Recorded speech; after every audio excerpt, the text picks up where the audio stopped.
Would you bring a giant wooden horse into your city just because your enemy left it behind as a gift?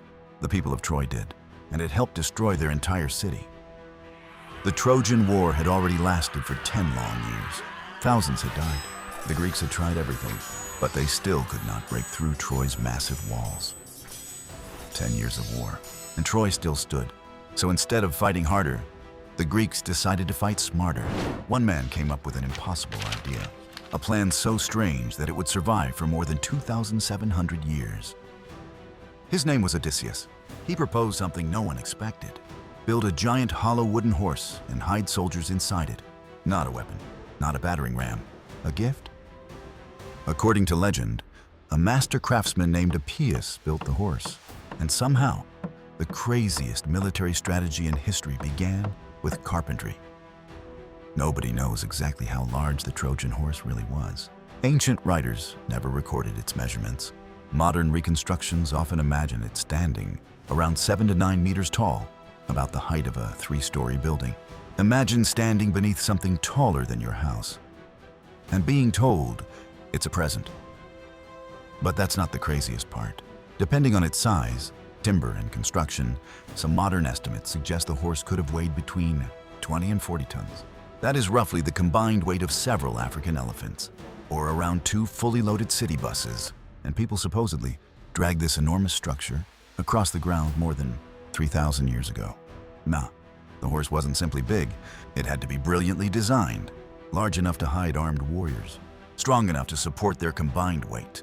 It was likely built around a heavy wooden frame, covered with timber planks and placed on wheels so it could be dragged into the city. Ropes may also have been attached to help pull it. Ancient accounts disagree on how many men were hiding inside. Some versions mention around 20 to 30 warriors. Others give even higher numbers.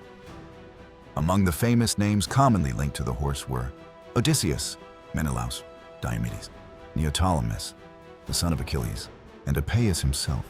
Now, imagine dozens of heavily armed soldiers hiding inside a dark wooden horse.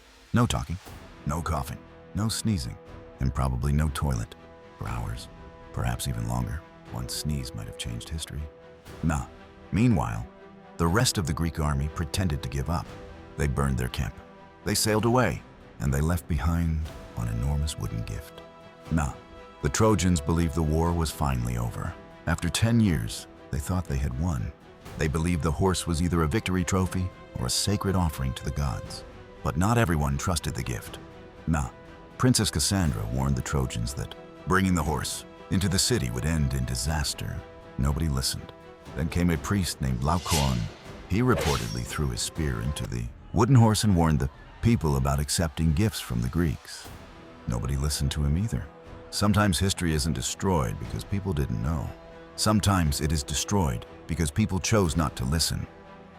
The Trojans dragged the giant horse into their city and began celebrating. Some later versions even suggest they had to widen the entrance or damage part of their own defenses to make it fit.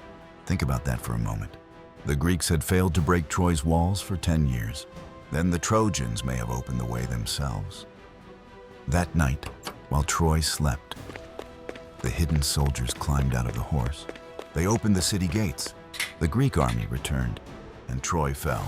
After surviving 10 years of war, Troy was defeated in a single night.